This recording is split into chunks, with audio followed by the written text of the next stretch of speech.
In 2024, your host, Mark Smith, celebrated 7 years of the Microsoft Business Applications podcast. Now, we step into a transformative 2025 with a fresh new name. Welcome to the Microsoft Innovation Podcast. Our new name reflects a broader vision, exploring the intersection of people, business, technology, and AI. You'll also hear from me, Meg Smith, a bit more as we launch a new exciting series called The AI Show.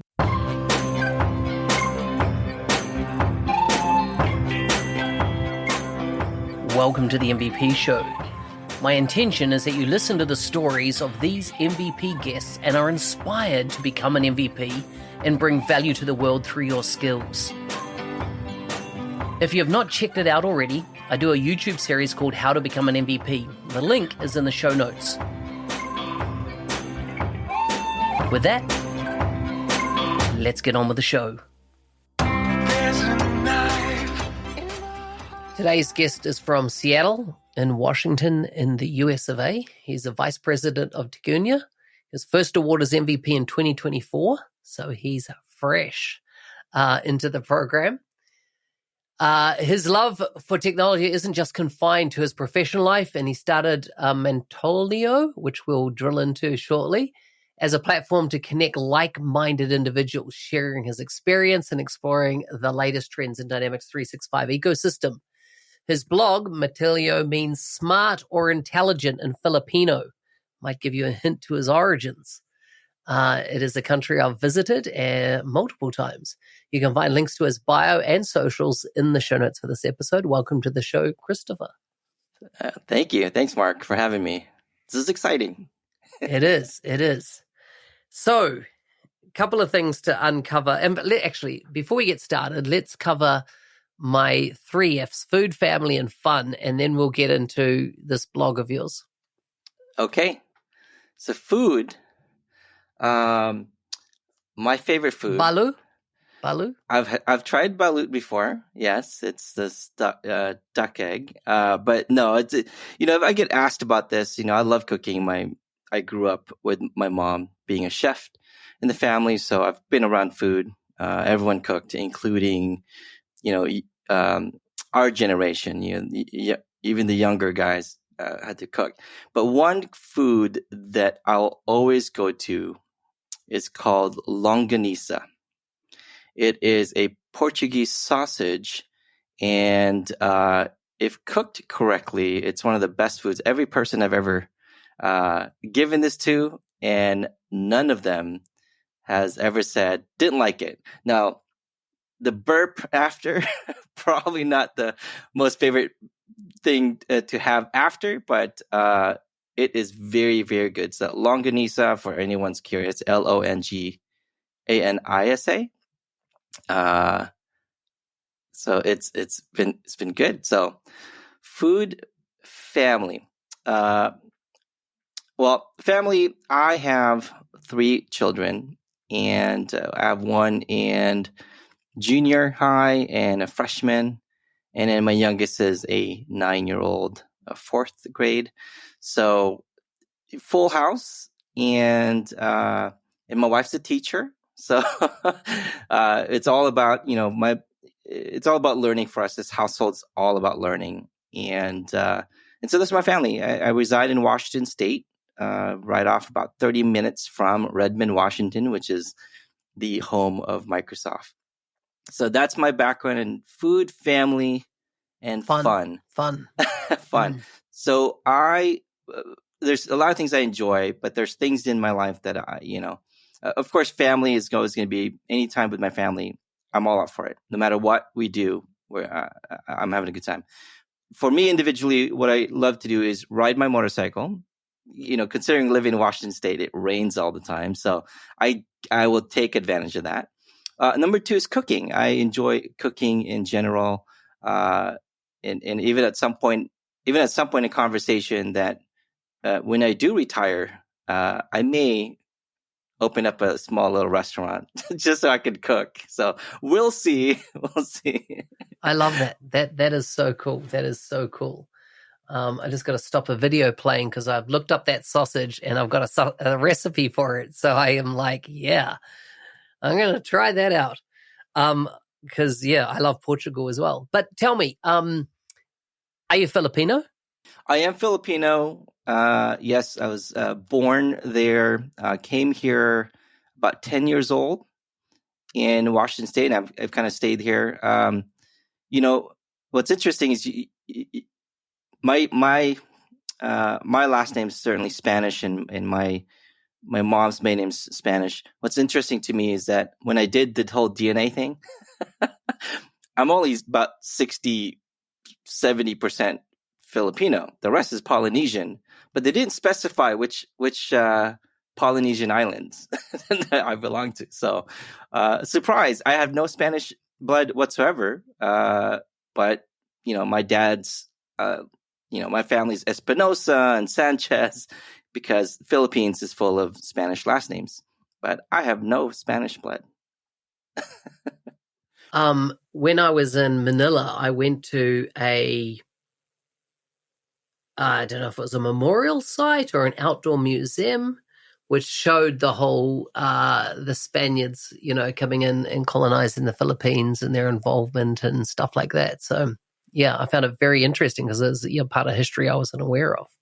Yeah, very interesting. Do you get home much, back to your homeland? That's a good question. So the last time I've been there, I think I was about 13 years old. I think, that's the last time I've been there. I'm 40 now. I do plan to go back. With my kids are getting older, and my wife wants to see the Philippines. She's never been, and my kids wants to see it, and they're old enough to understand. In hopes that I can show them what I remember growing up, the first 10 years of my life. And I still have family there from my mom's side, predominantly my mom's side. So I'm looking forward to see family member. I haven't been. So my goal is next year. And I did have an opportunity this year to go to the Philippines, but because of scheduling, I did not get a chance to go. So we had put together a Philippines Tech Bayanihan Summit, their first one. And I was part of that committee member, and the schedule didn't work out for me. So unfortunately I missed it, but I enjoyed the posts that they had posted on LinkedIn and such. It's an amazing country. I'd love to go back and spend more time there. I went, of course, in IT to set up a offshore development center. So Metro Manila, and hired my first folks in there. That's where I got introduced, of course, to a bit of the culture of the Philippines, and thoroughly enjoyed it. And I've worked with people from the Philippines for maybe over 10 years now, I'd say. Liesl, that scheduled this show, right? Did you know she's Filipino? I had no idea. I just thought you might have picked up from her last name, but she doesn't live in the Philippines. She lives in Canada. So the person that does all my scheduling, is based in Canada. Has done it for the last, 4 years maybe. Yeah. Wow. Yeah, practically neighbors. Yeah, exactly right. Well, and she's in Vancouver, so really neighbors, right? So crazy close. That is crazy close. Yeah. It was interesting, I spent a year that I went to Hong Kong 9 times in 1 year, and this was when I was working in Australia, and for a big project, and this is where a lot of the people in my team worked from the Philippines on that project. But in the Hong Kong, right, there's a lot of Filipino people that go and work in Hong Kong. And what happens, I think Sunday is the only day of the week that they get off, right? They do work 6 days, 7 days. So the 7th day they have, free. And the streets are just, for basically daylight hours, they are, Filipino people are just, in their groups and they're just everywhere around central Hong Kong, on the island. And you'd go into malls, and I'm a short guy, but I kind of felt tall because my head was still above so many people. And I had a big beard at the time, and And a lady told me that Filipino men feel intimidated by beards, big beards, because they can't apparently grow big bushy beards. And so it was like lots of people were pointing at me and stuff like that. It was funny. It was, yeah. That is funny. Yeah, I try. I have a little beard going on, but it's usually patchy. But I keep it clean. My wife says, I keep it clean and stuff. But she said, don't shave it off. Don't shave because you look like a baby. It's just don't shave it off. Just leave it there, trim it here and there. But yeah, you're right. They don't typically able to grow beards unless you're, you're descendant of other culture. Yes. Then you can grow beard. Yes. Now, tell me about a couple of things. Tell me about the name of your blog and the thinking around it, and that, yeah. Yeah, so a little bit background. So Matalino means intelligent and or clever in Filipino language. And so when I first put that together, I had just started my independent consulting. So I was like, you know what? I have a knack for this. I actually enjoy helping others. And so I started as an LLC here in the U.S. And so I worked with a lot of organizations. And I came to a point in time in life that, I want to work for a partner permanently, and it has to be a good partner, a partner that has the same beliefs and the drive and hunger of learning. And so I really just took that Matalino blog into from my LLC and just kept it. It just fit. It was a good transition, not only from a consulting name for, it in turning into a blog. And I just put all my thoughts in there, including interviews that I've ever done in the past. And and stuck with me for pretty much forever. So that's how I got the name, Yeah. Very cool. Very cool. Tell us about your podcast. And by the way, give us where can people find it? What's the name of it? What do you focus on? The way we put the podcast together, it's called Dynamics Corner. You can Google it. We just put a LinkedIn page. It was really more of a design where my colleague, Brad Prendergast, and I, just to share our thoughts and expertise and just banter from time to time. And so let's like, how about we record it? He's been in this space for a long time. I've been in space for a long time, and just share the transition from people that were coming from Navision or Nav to Business Central ERP. And so we just started with that, a little bit tips and tricks here. And eventually we had started bringing people over to have a conversation. And just have a conversation, nothing like what we're doing right now, just no scripts, nothing, have a conversation. And it worked pretty well. And it's not associated to anyone, not associated with a partner or ISV or any of that. So just a conversation that we enjoy. So you can find us, Dynamics Corner podcast. And we've enjoyed it. That's something that Brad and I say, like, look, as long as we're enjoying it and we're having a good time, that's all I care, So, yeah. That's awesome. How frequently do you post? We do every week. So we've been very lucky, and we do appreciate the community. I think the Dynamics community is a wonderful community, whether you are a Business Central community or ERP to Power Platform and all that. Everyone's been so welcoming. And so we've never had any issues of anyone just talking to us or have a conversation. So we do release it once a week. That's typically Tuesdays and Wednesdays. Sometimes we release 2, depending on getting something out there before maybe an event, to help maybe if you're a speaker, we want to make sure that, you have an option for you to tell others to join your session and so forth. So yeah. Where do you host your podcast? We host it on Spotify, Apple Podcasts, and pretty much any of the major ones out there. We also have a YouTube channel. Sometimes they want to see our our faces, I guess. So in some occasion, we have people share stuff on their screen, like especially if it's a session about education and teaching someone, then it's definitely on YouTube as well. Have you seen that now Spotify allows you to put the YouTube video, you can upload the video into Spotify as well, so then the listener can choose either the video or the audio? I have seen some of that. I still maybe in the transition. I have to figure that one out, but that's a good call out, Mark. I appreciate you giving me that tip. That way, if you're listening, you can switch back and forth. So that's a good tip. Thank you. Yeah, I've got, so I publish generally 3 shows a week. And the middle show, which is the ecosystems show, that's a video show. So that's full video. So I in post-production do a mix that is video, and then the audio is also standard podcast audio. And so what I've noticed, it was only maybe 3 months ago that I noticed that then in Spotify, it allowed you to add the video as well after you've published the audio, and it'll then give the user the ability to watch the video. So I always upload all my videos, of course, to YouTube, and I really did that as a archiving tool, as in all my history.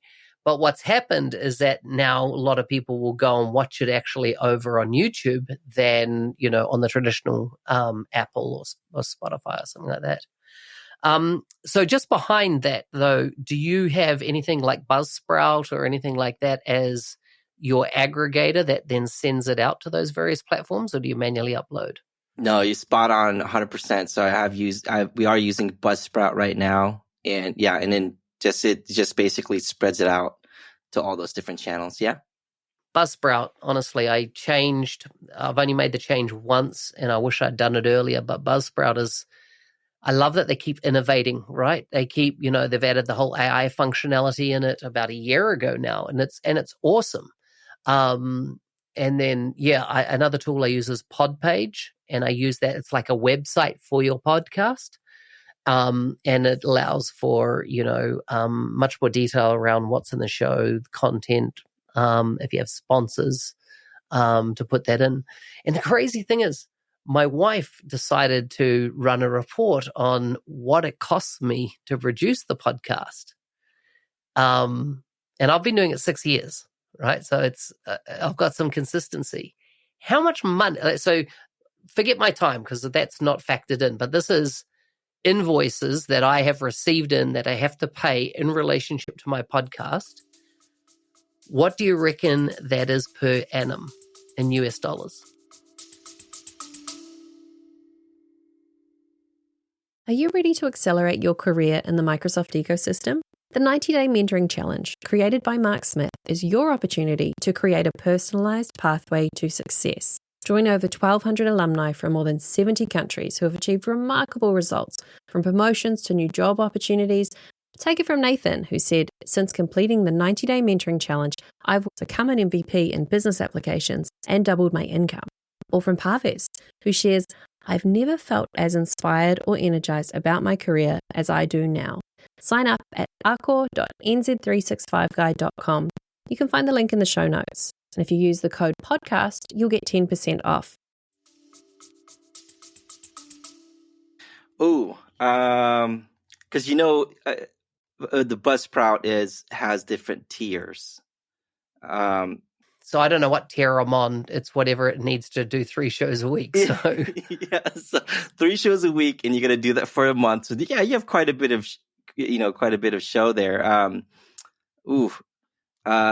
I'm gonna put myself on your shoes. What I pay right now, I would probably say about $1,000 a month, or more than that, maybe 1,000 a month. Okay, so 12,000 a month. 12,000 a year. 1,200 a year. 1,200 a year. Is that way low? So this is the thing, right? And this is the thing for me. My bad, not monitoring, what it costs. So for me, right, I have somebody that does all my scheduling. To put that in perspective, that's 50 hours a fortnight of work around scheduling and working with my producers. So each of my different shows have a different post-production editor that I pay to actually edit the shows, right? Because I just don't have time for that. Like, I've got time to do the recording. That's the bit I love. And back when I started, right, I would do all that I would do my own edits. I learned how to splice and all that kind of stuff. But that's not the bit that brings me joy, right? The bit that brings me joy is talking to someone like yourself and finding out your story.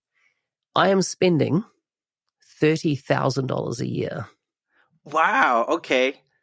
Yeah. If you take that into consideration, Isn't that nuts? That is nuts. You're right. Like if I took the things, so we're early, right? I mean, you've been on this for a long time, and I've listened to your shows as well, and I have a lot of respect of putting this together because right now, it is like for fun, and I'm learning how to edit, like you said, like what you used to do. Like I'm you years ago, and I'm in the process right now where we're doing our own scheduling. I'm like editing. I'm like late night. So yeah, it comes to a point where like, okay, when is it a lot? And then we have to consider. But yeah, it takes a lot of work for sure. Lots of respect. It's crazy, eh? As in, I couldn't believe it. It was only like, I don't know, a week or 2 weeks ago that she said, do you know actually how much it costs to run, as in how much we pay out to run that podcast? And I was like, no way. I had no idea. She reminded you, huh? That was going out. And like I've got like an LLC that I use. And so it's not out of my personal finances, but it's out of when I say I have an LLC, the whole idea, we don't do any implementation work or anything like that. It's just purely designed as a tax mechanism in the country that I'm in. Is why I run it. I read a book years ago, and the author was saying in this book that if you're an author, you should have your own company that you do your authorship from. And the biggest reason is for the tax breaks, right? I get to, on all those things, I get to, value added tax. I get to claim all that back. I get to recover those, they're all costs of doing business for me. So, but yeah, I couldn't believe that was the number. I was absolutely shocked that's how much I was spending. Yeah, it's crazy. No, eh? But I believe it. I mean, if you really truly break it down, and that's not even considering the time, your time. Oh, it's not my time at all. That's not factored in whatsoever. But yeah. So yeah, I am surprised how much is involved. How did you become an MVP? I've been in space for quite some time, and I didn't really know much about the MVP program.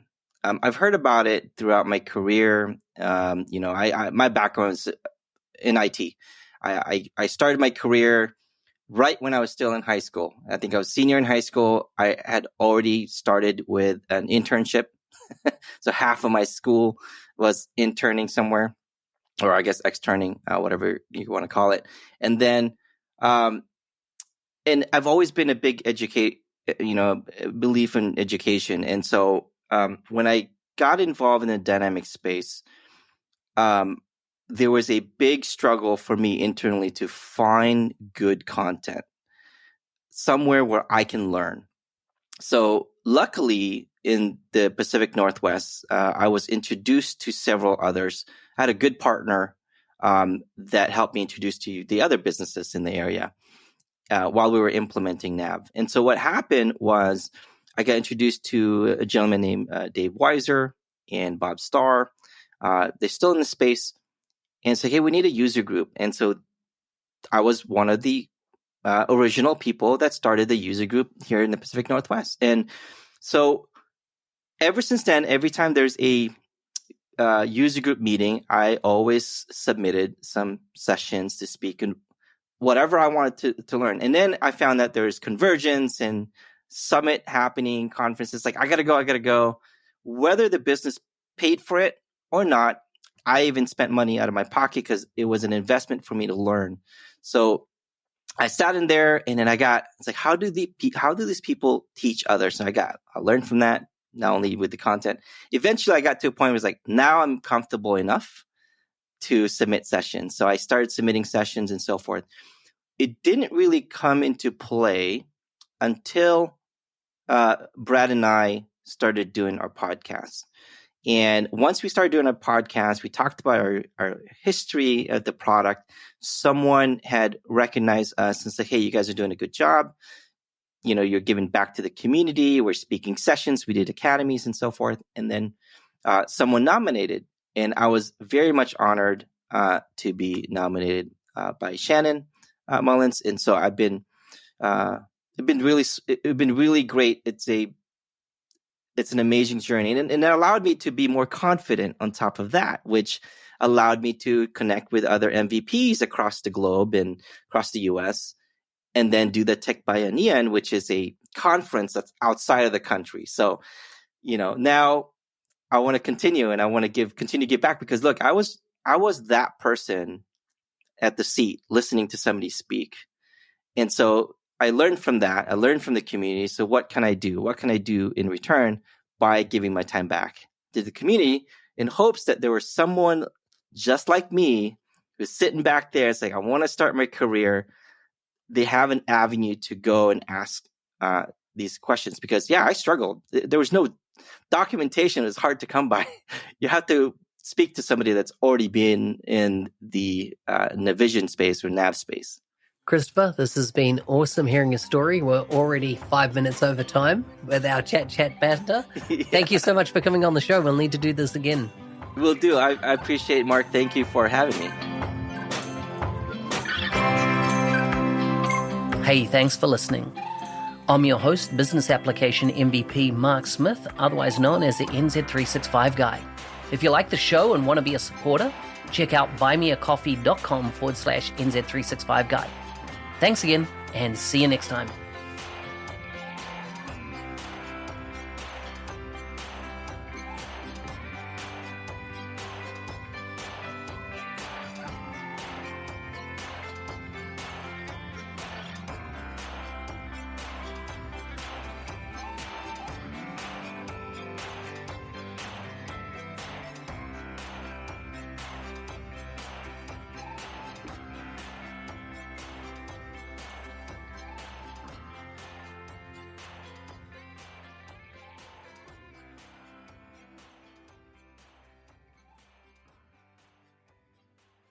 Support for this episode comes from Justin Welsh's guide to finding your voice on LinkedIn.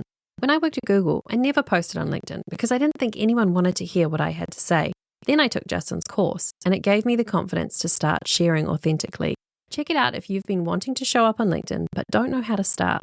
Sign up using the link in the show notes.